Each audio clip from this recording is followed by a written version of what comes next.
Oh, this is starting well. Hey, y'all. Welcome back. Well, we never been back because it's the first episode to a Blackass Podcast. I am your host, Becky. So today I have my good Judy, my good friend. I've been knowing her for like past. I don't remember. We've been back. It's been back. Right. My good Judy, please make some noise for Lizzie Van. Ooh. Yeah. Ew. Superior. Ew.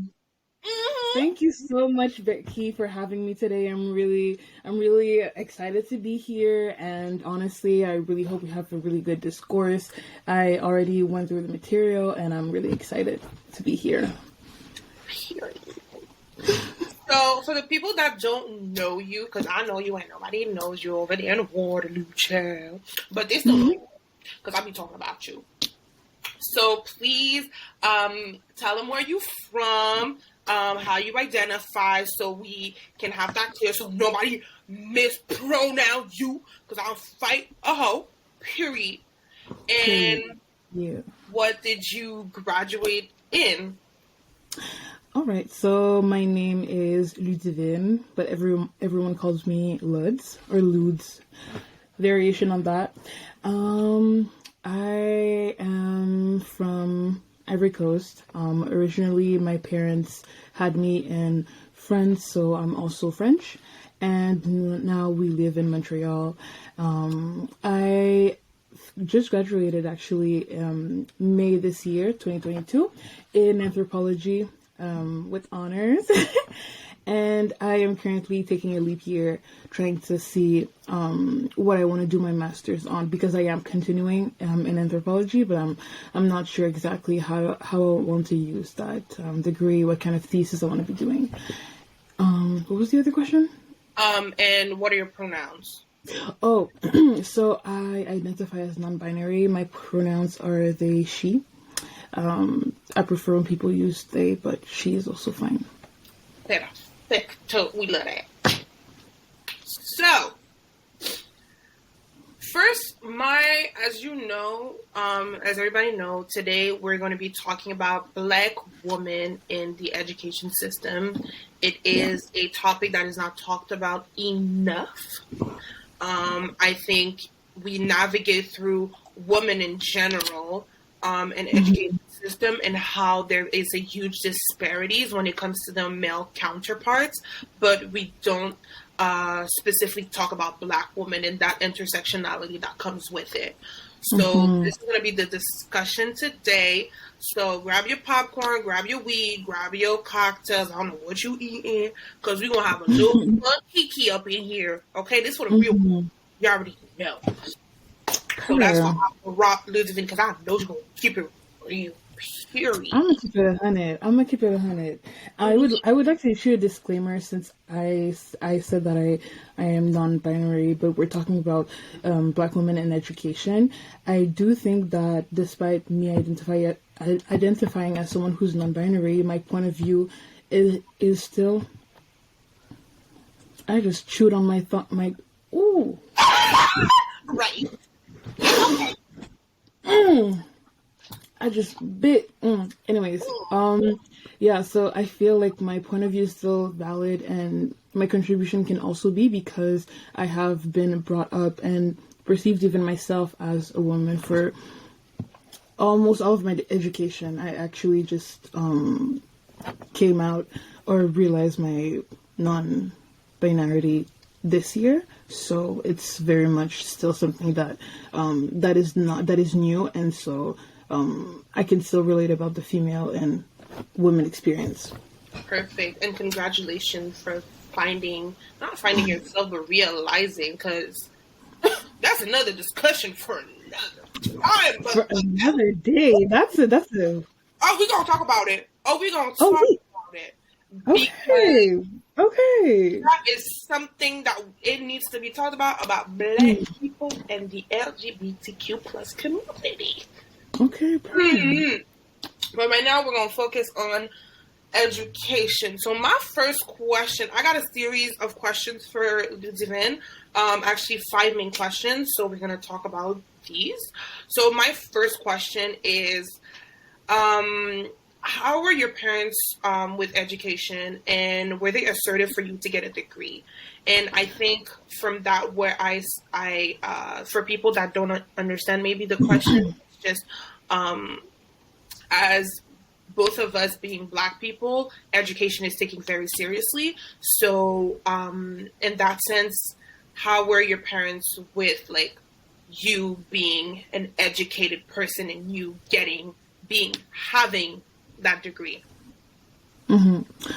All right, so I think what's something that's important to note is my parents' background as immigrant who first went to France and then came to Canada because they didn't have the same. So my parents are both like originally from Ivory Coast. They moved and met in France, and they stayed there for about like 12 to 15 years. So that's a considerable amount of time.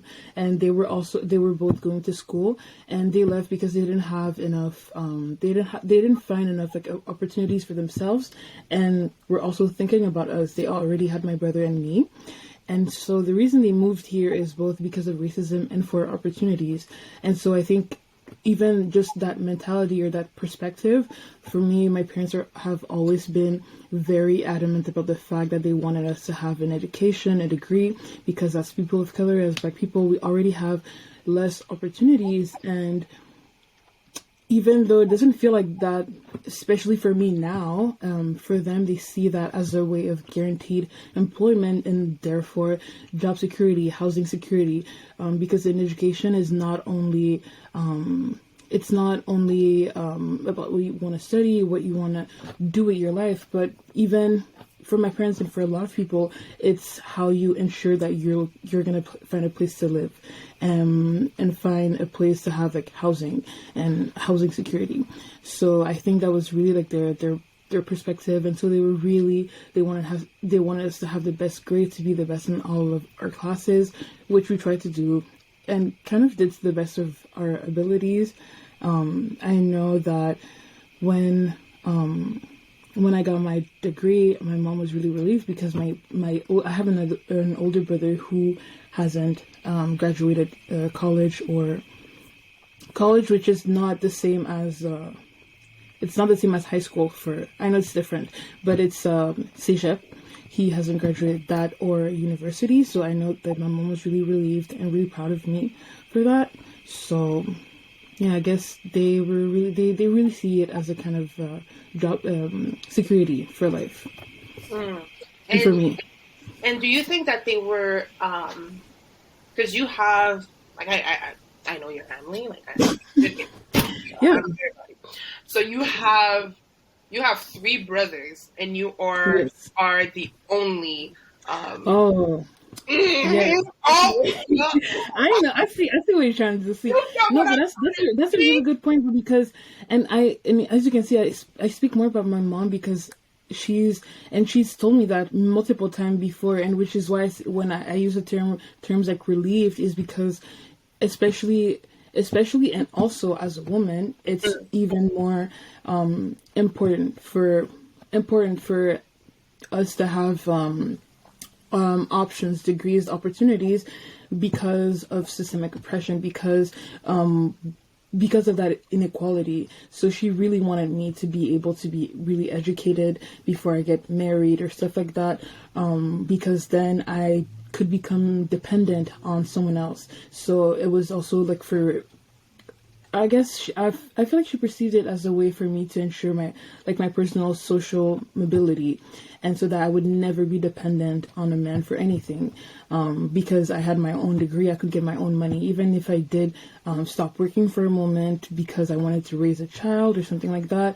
I could always have this degree to fall back on. So it's a security, but it's a different kind of security, because it's also coupled with the fact that it's because I'm a woman and I won't have the same access to the same institution opportunities and stuff like that. So it's not only as a person of color or as a Black person, but also as a woman.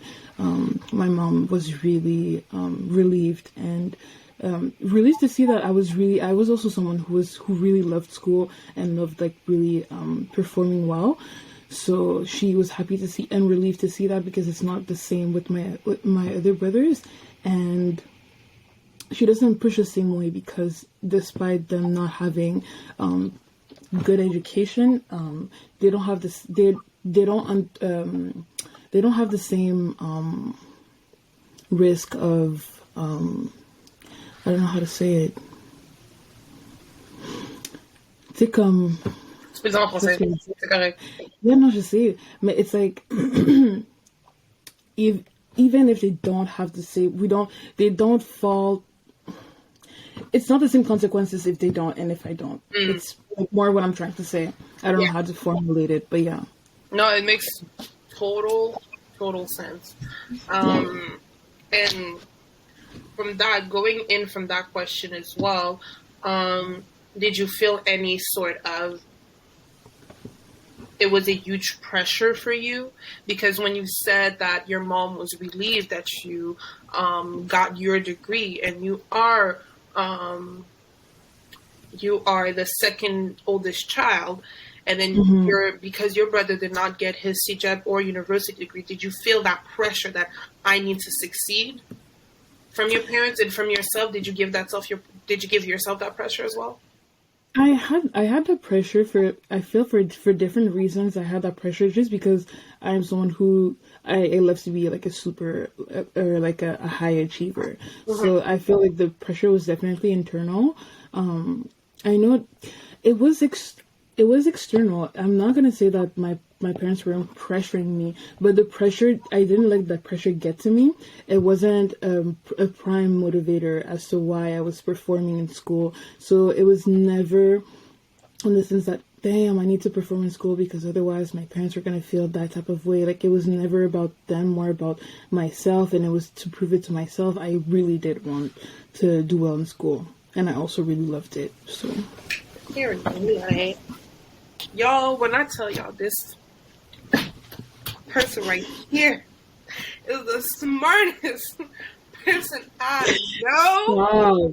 Stop. Golly. Y'all, I used to hate her. Really? Yeah. And I said it. Yeah. Not only was she was the captain of our volleyball team, she was 1 year. And still. She also, what else did you do? Chemistry, bio. She got 90s and everything. A double major. That's actually very not true. Sija broke me because my grades were shit. You good? Superior. 81st Dali. No, but what it is.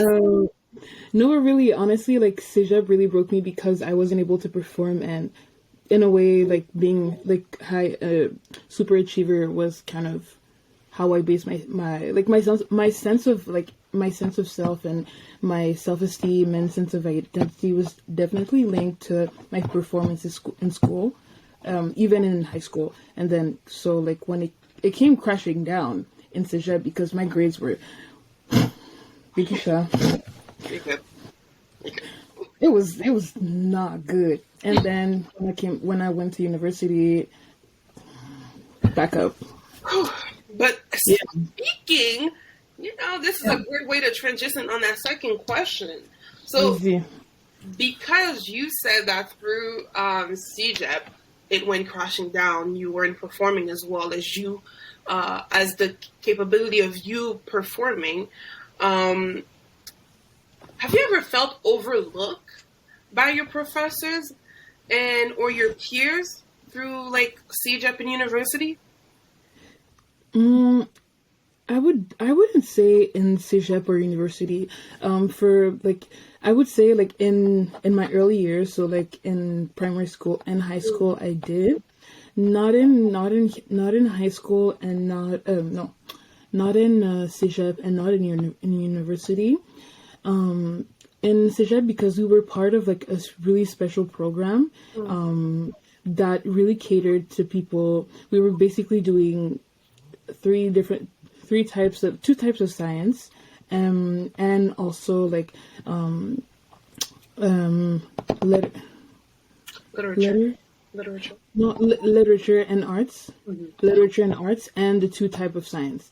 So like we were touching so many subjects, and so the teachers that were part of the program were also so we all had the same idea, or the same mindset, that we wanted to explore as much as we could. We were really interested in everything, and that's what separated that program from other programs offered in Cégep, in the sense that the inscription and enrollment into that program was really intentional. You didn't go there if you didn't know what you wanted to do. You went there when you knew you were gonna have to work your ass off, work so much more, and at such a high pace, which explained kind of my grades. It's not that the courses were too difficult; it was just too much in too short time, and so I didn't feel overlooked because the teachers understood that we understood, and so they were so attentive to our needs, and really, like, I really had the best time,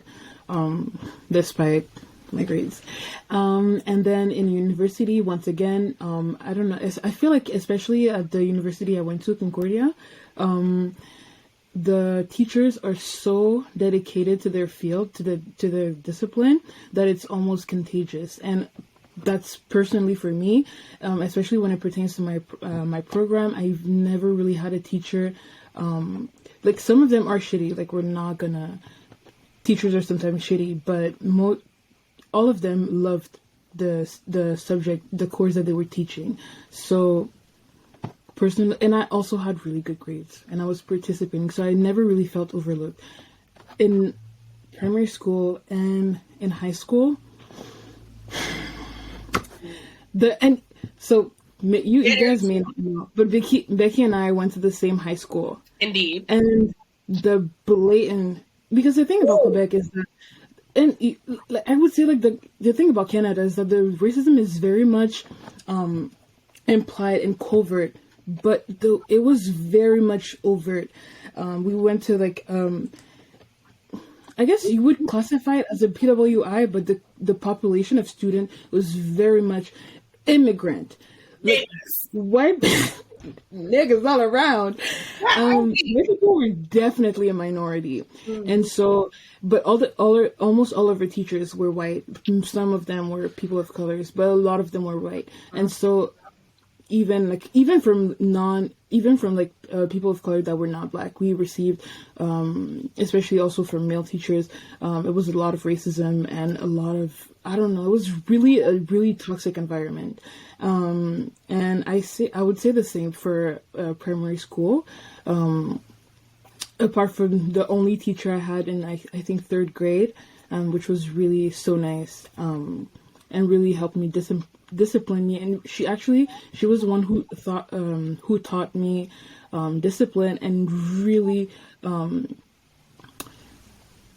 don't know, initiated me to, like, I don't know, made me like school and made me want to be better, to perform. And so before that, I was really like a turbulent child, and I, like, from third grade and on, it was two side of the same coin, and that's really, like, she was the one who really, like, started my career in school, in a way. But before that, it's really hard to explain, because you kind of feel like, I don't know, like, the teacher is not acting the same way with me as he does with, like, other student, but it's like, no, maybe I'm just reading into it, maybe because I want to see it, or maybe I'm the one with the issue, basically gaslighting myself. But I feel like some of them a bit weird. Yeah, but I think going to what you just said, I think that's the problem that we do as Black women or Black queer women. I think we just, because we have grown up we grew up in a world where our families, like, I can speak for me, like, my mom is a Haitian down woman, right? She gonna scream at you so you cannot even hear anymore. So I think everything you do is always a problem. Yeah. Right? And being in a family where I have an older sister and I was the little one and I had to grow up so fast, I was always put into responsibilities, and every time I didn't do anything, I didn't do it in particular right, I was getting punished. And I think when we go to the school system, for example, high school, because we did go to that same high school, and I know what you're talking about. Come on. I have my fair share. Come on. Fair share of disrespectful teachers. Yeah, I wish them all bad to this day. I'm just saying. But we always got, like, maybe I could remember, I was trying to correct my English teacher because this man, Monsieur Bissonnette. Oh, Monsieur Bissonnette. Remember that dumbass?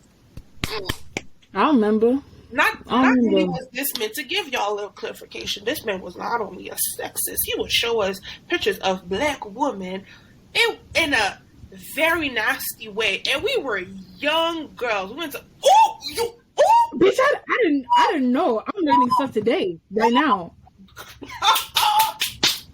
This man had the audacity to show us, I think it was his Black girlfriend at the time, with a bra on, panties on, and I said, I know you fucking mad. That was Snow Bunny. You know what? He actually gave that energy though. Like, I'm surprised that he showed you pictures, but I'm not surprised to hear that he's a Black man's whore. You know? He is. He is. He is. Yeah. No, I mean, he definitely is a man. The way that those girls were falling for him, I said, I know you fucking mad. This man is ugly. But, you know, it was mainly the whites. Like, let's yeah. But the Blacks were in there too. The Blacks were key. I'm not gonna say that. Okay, shit. I'll tell you after. You can tell me after. Okay. This mega one the Okay, yeah, we don't. Don't put me in. I don't want no lawsuit. But I remember going back to that story. I remember I was trying to correct him because I think it was one of my classmates. She said something and he didn't hear it right, and he was like, "That's incorrect." But I was like, "Wait, no, that's correct. I know you did because we all got the same answers." And I said, "Excuse me, sir, this is correct." And he said, and I quote, "You want to do my job? If you don't want to do my job, then shut the fuck up." Bitch, maybe I do. Shit. And then I blamed myself because I said, "Well, I should have shut my ass up." What was I thinking? What was expressing myself in class? Right. But I was like, that's some stuff that we do. We always say, "Well, maybe I was the problem." When we sometimes we do look, like we do like look at the situation in another light, but that was not supposed to be like that. We just interpret the situation wrong. But I think we have to stop doing that because it just allows people to say whatever they want to say, and then we're just going to blame ourselves all the time when they're in the wrong. You know what I mean? Yeah. But that's just my point. No, yo, c'est ça. Yo, I'm not even surprised because no, I'm not surprised. Shook, but not surprised. Yeah. That teacher. I wonder if he's still a teacher there. I hope not. Yo. But now there's boys in the school, so I don't think he would do that. But I remember we were in secondaire 2. Yeah. Ooh. Yeah. You were 14. What the fuck?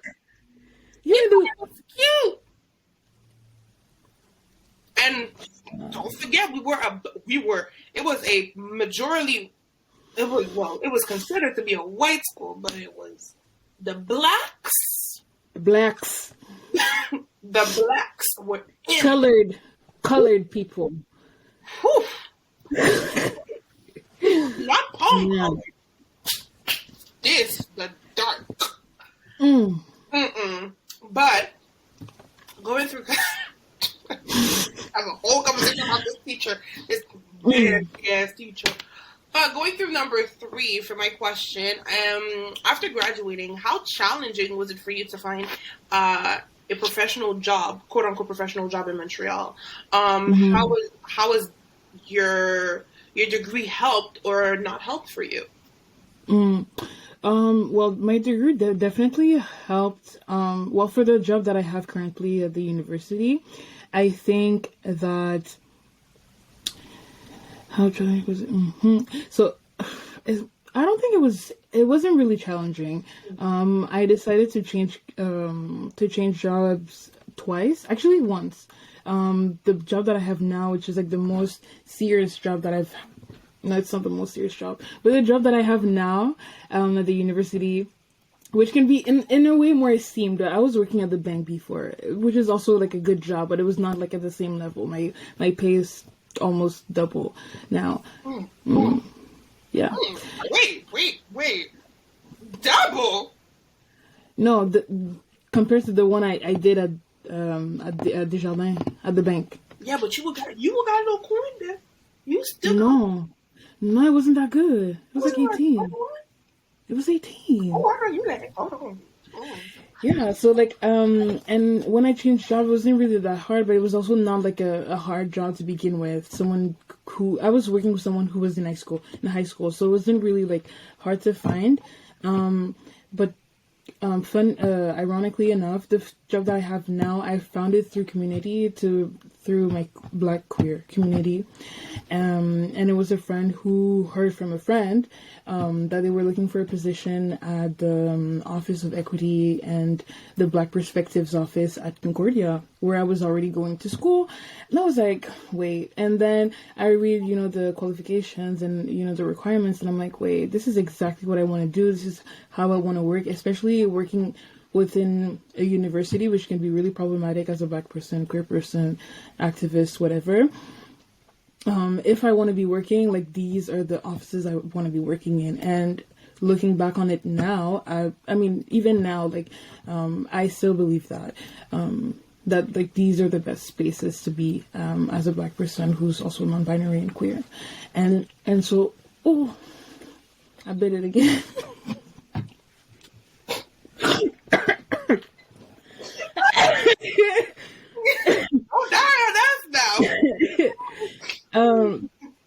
Shit. The ghetto. Yeah, I'm that hungry. I told you. And so it has worked, but I think it was mostly luck. And I'm looking at other Black queer people from my community, and they don't have the same luck or the same luck when it comes to trying to find a new job or trying to find a good job. Even at the job that I have currently, I don't have any insurance, which is a pain in the butt now. No, it comes later on. It's a bit fucked. Yeah. And so it really can be tricky, especially like in Montreal and with the price of housing and a lot of things. So it wasn't challenging for me, but I know that it can be, and it's something that, considering that I'm going to be moving out, and considering that I'm going to be moving out, and I'm going to need like a job eventually, it's something that's still a source of concern for me. So, yeah. You said something, you said it was luck. Why do you say it was luck? You got the accolades for it. Yeah, it's more that, honestly, I went into the interview process with the mindset that I don't think I'm going to get the job. I think it's going to be nice for me to learn how to do a cover letter, which I'd never done before, to go through the process to revamp a bit my resume, and to go through like an interview process that's more like typical. But I never thought I would get the job. I didn't think I would take it. I was supposed to travel all this year, so I was gonna stay at the job at Desjardins and like travel from time to time. And so, which is why I'm saying it's more like happenstance than actual. I wasn't intentionally going to, okay, I need to find a job that's high paying and I want to look at that. It just really, someone told me about it and I was like, like I'll see, and I'll do. It was honestly, it was really nerve wracking. It was a long and hard and excruciating process. But I'm really happy I went through it, and I'm really even more happy that I got the job. I was really speechless. I really was not hoping to get it, but I'm really happy I did. It's really nice. You deserve it. Thank you. Like, thank you. Yeah. Okay, so another question I have for you. This is more in general. So, how do you think Black families affect the way Black women navigate in education? I think we did talk about it more, but I want to know your stance through your family, like how, because your family is from Ivory Coast, so with your culture, how did it affect you in your education, the way you were brought up, than, let's say, for a white woman and the way that they are brought up in life? I think Black children, and like Black girls, but I would say Black children just in general, know that they, from a very young age, because that's how I feel, from a very young age, that education is important for us to go places. Like I said, it's a way of social mobility, and to like ensure our success and access to resources and places, institutions, stuff like that. And if I'm to separate myself, or for example, to compare myself to like a white woman counterpart, I feel like I'm not gonna make a generalization, but most of them have the luxury of kind of choosing a field that they want to go into just because they like it, whereas that's never been the case for me. Actually, just a bit when I was younger. So, like, oh, you have to become a lawyer, you have to become a doctor. I had it a bit when I was younger, but I always knew, like, I said I wanted to be a biologist. I wanted to be a chemist. Like, that was my stance growing up. And even though, like, I know that's what my mom was pushing for, it never really interested me or, like, did anything to pressure me. But I know that's like that for a lot of immigrants, a lot of Black people. And so we don't necessarily or always, and even now, like, my mom is always pushing me to go into fields that are more like that give you make a lot of money. And that's never something, even at a young age, and that's a privilege. Like, I know that for me, it was a privilege to be able to say, like, I don't want to go into a field to make money. I want to go into a field or to choose a work that I'm going to be passionate about, because money is not everything. And so, like, that's not, like, I know that's not common, not only like within my family, but like within like Black families. And I don't know, when it comes to my personal, and so I was saying that in comparison to like a white woman going to school, won't have the same like imperatives in terms of like financially be afloat or like take the highest paying field, and just be like, oh, I want to go into something that I really like, that I'm also really passionate about. I feel like that would be the main difference. And then I don't think, well, at least for me, I don't think that there's that much of like a gender distinction in terms of which field my mom was pushing me into versus my brother. It was like, I don't care who, but one of y'all need to become a doctor.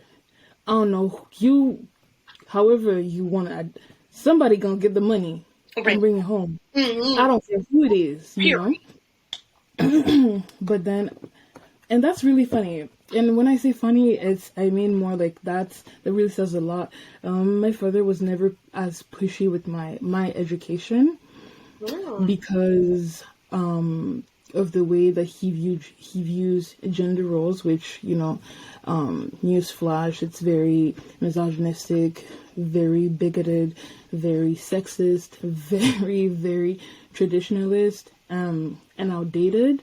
And I say that, and it's like textbook so bad. Textbook so bad.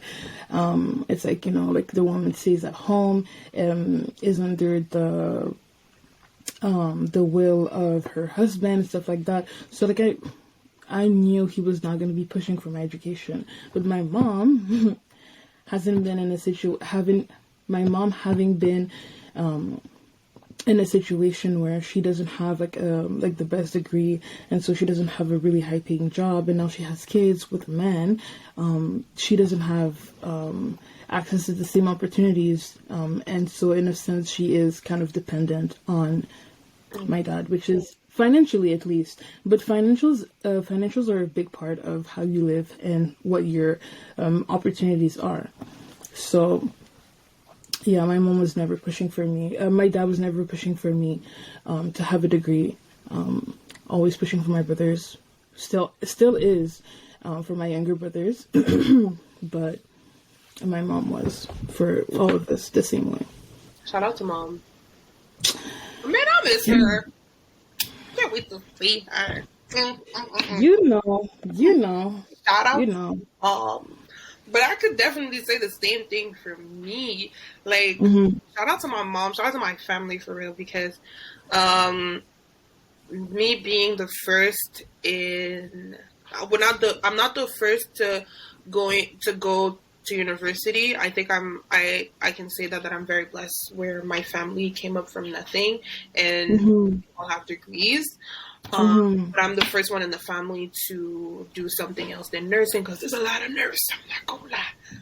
Come on, are you not Haitian or what? Are you not Haitian or what? Oh my God, like, come on. My mom's a nurse, my aunt's a nurse. God damn, what else y'all want to do? So I was like, oh, know your name. So look, they know how to make money. Let's keep it 100. They know what they're doing. Right. But then that's I don't want that. I think I'm gonna be a psychologist because I'm a nerd, and it is dang. I remember we don't talk about him no more, but my father. He was like, "Well, does that make money?" I said, "I know you fucking lay, ho. What you?" That's the only language they know how to speak. Right, is money. But even if money I make money, I ain't gonna give you shit. Come on now. So what? And he gonna act a fool later too. Like, I've done da for you. Nah, bring me my check. One thing I'm gonna run is these hands. Period. All right. Because who? You know what? Let's not say that every camera. Right. No. We gotta keep it. You could have put a condom, is all I'm gonna say. You know? You could have wrapped it up. Nobody got... Checkmate. Exactly, because nobody has to run you a check, please. I think that's the thing that I hate about Black families, and we gotta do better. Even if your kids, your daughter, your son, your non-binary child wants to do whatever they want to, they don't want to go to school, then they don't want to go to school. They want to be a gamer. Let them be a gamer. Let them have their passion. Because it makes no goddamn sense. No, I don't want to become a doctor, and I don't want to become a lawyer. I know you. Who gonna be with me when I right? And when I gotta do those damn exams, not you, ho. You're not gonna be there remembering with me the whole fucking penal code. It's not the both of us. doing criminal law at 5 a.m. when the exam is at 9. And I'll be driving myself there too. Well, what do you mean? Driving is a big word for you. I'm not doing law school either. We're hypotheticals. I hypothetically drive. When are you getting? Hold on. No, you know what? I know how to drive. I actually know how to drive. I just don't. So we gonna pause it right there because I gotta ask another question. So when is you gonna do that damn driver's license, Little Van? Child, I don't even know. All right. I don't even know. Because you said drive, you mean cash in the butt. Yeah. Oh, period. No, because I was thinking, you know what? I've actually loved a good Uber recently. Uber here, Uber there. Uber even tonight. Uber. Yeah. Money. You collect. I really don't. You a lie. Right. I don't know how to spend it. You know what? I'm gonna say that I don't know how to spend it. What you mean by that? Wait, we are going down a rabbit hole. What you mean by that? You don't know. No, but I just don't know how to spend my money. You don't know how to spend it. What? Yes, that's what I'm saying. So I'm spending it for wrong things. But one thing about me, I will catch an Uber. And I don't know if y'all can relate. I will catch an Uber. I can't relate because I got my own car. I be rolling. And you hating. Patrol that they can't get me run. Yeah. That's exactly what I'm saying. That's exactly what I'm saying. Period, bitch. All right. Period. So for my final question for you, first of all, right. Let them hoes know. What did you you graduated in honors in anthropology, right? Mm-hmm. Mm-hmm. Please let the hoes know the GPA. You know what? While we talk, I'll go double check right now. I would have. It's 4.06. It's 4.06. 4.06. Say it again. It's 4.06.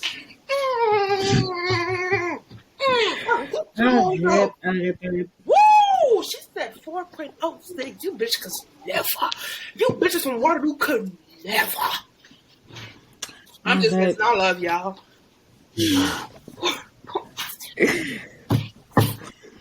Yeah. So you were asking about advice. Yes. So what advice do you have for Black people or just people in general? Because honestly, I'm not gonna lie. In this classroom, I was the only Black girl. But there's other. We had brown people. We had trans people. It was a fun class. I'm not gonna lie. This class was it. I'm telling you, this class was it. Okay. What? From really yum. My purple. I am so sorry, but yeah. It's okay. So what advice do you have for my classmates watching this podcast in ways to navigate through school and system and being able to succeed like you succeeded with a 4.06 GPA? Well, I'm really sorry to burst your bubble because I know you love it. I know you do. No, you'll see. But honestly, I do not recommend a 4.0 GPA.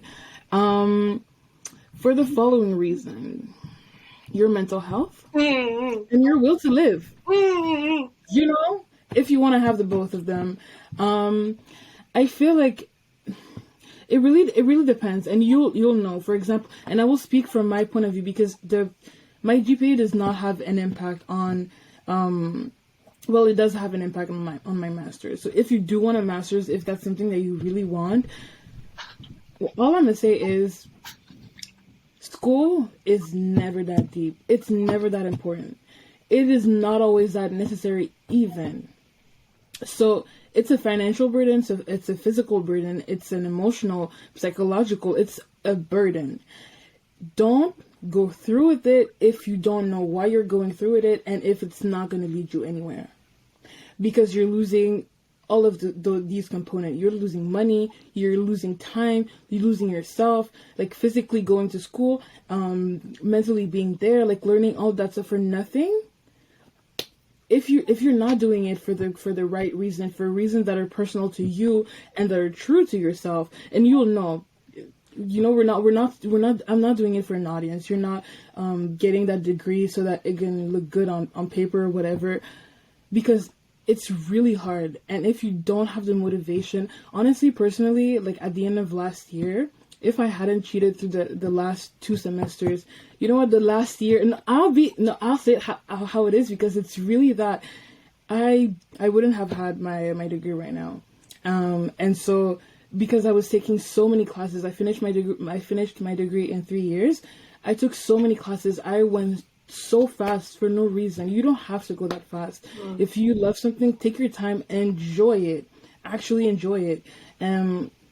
Because it's really hard, and it's even harder when you don't have the motivation. You don't even know like why you're doing it, and like that's even though like I have so much passion. I really love anthropology. It serves me almost every day.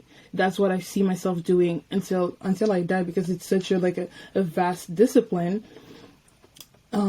Even despite that, my last semester, like I threw by my neck like this. It was really hard. So what I recommend is not doing something that you know you don't like, and you can feel it. You can feel you're in class and you're like, damn, this is not for me. This is not for me. Like I don't even know why I'm doing this. Take a leap year. Go like work in something. Maybe you love it. Maybe you grow there. The school does not have to be everything. I feel like putting school on such a pedestal has been detrimental to myself and to so many people. And all I have to show for is a good GPA. I don't use that fucking GPA. Like it's like, yeah, it's cute. It's cute, but that's it. It's really just cute on paper. If you don't need the high GPA to get into something, if you need like a 3.9, like that's cool. Get that 3.9 to get into like a master's degree, but it really is not that deep. I don't even have like, I don't even have advice on how to get a 4.0 GPA. I don't even know how I got one. Honestly, I was no damn well. I was just, I don't even want to say that, because I don't know. I loved what I was doing. I applied myself the best I could, but I feel like a lot of people are doing that and they're not getting the result, and that's okay too. Which is why I'm saying I don't want to put that pressure on people. If it's not needed, if you don't need that good of a GPA, like even if I had like a 3.0 GPA with the job that I'm doing now, which is really high paying, I would have had the same job. Like I'm not. So if that's your case, I don't know how it works in psychology. I don't think it's similar. I think GPA counts for a lot. I don't think I'm really, which is why I'm saying like this is not going to be the pep talk you want it to be. No, but don't worry. Yeah. Not everyone is in psychology, or like maybe. Okay. Okay. So it's okay. Yeah. So honestly, like real talk, take care of yourself. Take care of yourself, because school is not everything. Take care of yourself. Right. That's right. all I have to say. Take it slow. Please don't do like me. For class, 15 credits, 18 credits. Not the 6. I remember when you did 6 class. I said, you is a lie. You was a lie. Just, if it takes you 5 years, that's cool. If it takes you 5 years, but you're financially afloat, your mental health is flourishing, so is your physical, you feel good, and you're at school, and you're meeting your friends and stuff like that, yeah, I feel like you won. I wish I could do that. I can't do that. My shit is really dysregulated, but that's good. And I feel like we don't take, like, I don't feel like we don't pay enough attention to the fact that it's not supposed to be this treacherous, hard journey, like going to school, or at least to a certain extent, that it is for a lot of us right now. Yeah, slow down, take cool, and honestly, also, if you take less classes, you have a better chance of actually focusing, actually understanding, and getting good grades. So, slow it down. It's what I would say. But then again, who am I? Y'all don't know me. I'm just a little. And they're gonna know you. You want to pop it? Little Kiki to Kilo, you know. So, c'est ça, Kitchener. For those speaking French, merci beaucoup. We're not from Kitchener, Waterloo. No. Oh, isn't it the city? No, Waterloo's the city. Waterloo is not the city. Yes, it's Kitchener. No. When I look at your location, it's Kitchener. No. Okay. Well, my bad. The region is Waterloo. The region. The region is Waterloo. The city is Waterloo. Then there's the city of Kitchener. I'm in Waterloo. Oh. My bad, y'all. My bad. You know, shout out to them. Even I don't like it here, so it's fine. All right. Right. Shout out to the people. Yeah. I'm the only one who speaks French there. There's one girl that's from Montreal. Hey, Coral. Ooh, hey, MTS 514, you know, represent, on est là. Oui. C'est quoi? Ok, qu'est-ce qui se passe française? Oh. Tabarnak. Ok, non? They don't ok, tabarnak. Calice. See, boy. All right. Well, that was such a fun conversation. Thank you so much. The way I wanted that podcast to go for 20 minutes, we are at 50. Okay. Right. You know us. You like it. You know we can talk. We can have a little chat or whatever. Little kiki. a little kiki session, you know? You know. Well, thank you, Keisha. As always, you're. I don't know me, Keisha. God damn it, girl. Becky. You don't say my government name. Sorry. Yeah, thank you, Becky. Honestly, guys, always have such good topics when it comes to research. Always interesting. Always doing podcasts. I really hope that you definitely get your own, because you do have that.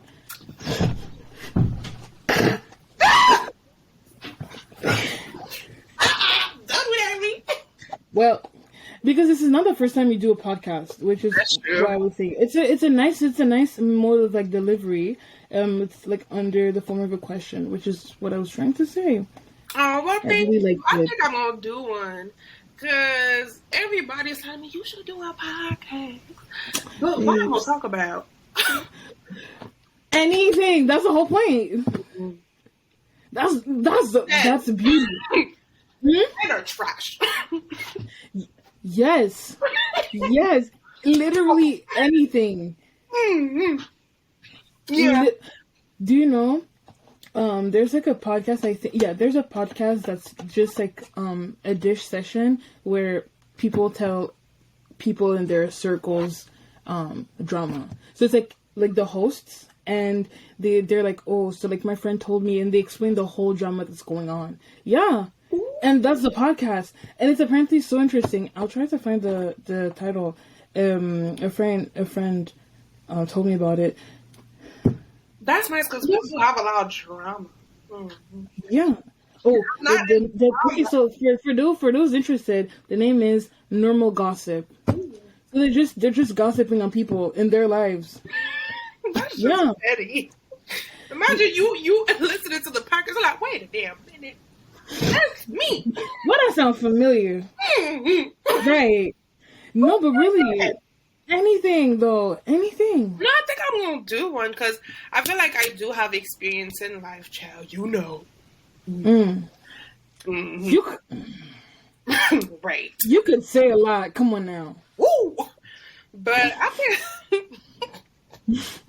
But I just feel like there's so many podcasts right now, but I don't know. Yeah, there are a lot of TV shows. Have people stopped? Leave me out No, of here. really. Don't go get a boyfriend. Because now you going to give people ideas, and then they're going to share this podcast, and then my black ass is going to be in there. Yeah, your black ass going to be in it too. And that's fine. It's a Blackass Podcast. See, we already have the name. Come on now. Jesus. Come on. And all you need is a fucking microphone. What? And a camera. Good. That's it. Right. Mac. See, you got both. You know, it's all built in. For the little price of $1,300. Yeah. The petite price, you know, it's really cunt, really. I don't even have that in my bank account. I know you let. Well, yeah. Thank you so much. We're gonna stop it here because we can go one night. Mm-hmm. And I gotta go actually. Don't do that. See, that's why I don't like you. That's why you don't like me. You're gonna fuck me. All right. See your black ass next week. I'm coming in 2 days. Okay. Yeah, tonight. In 2 days. In 2 days. In 2 days. In 2 days.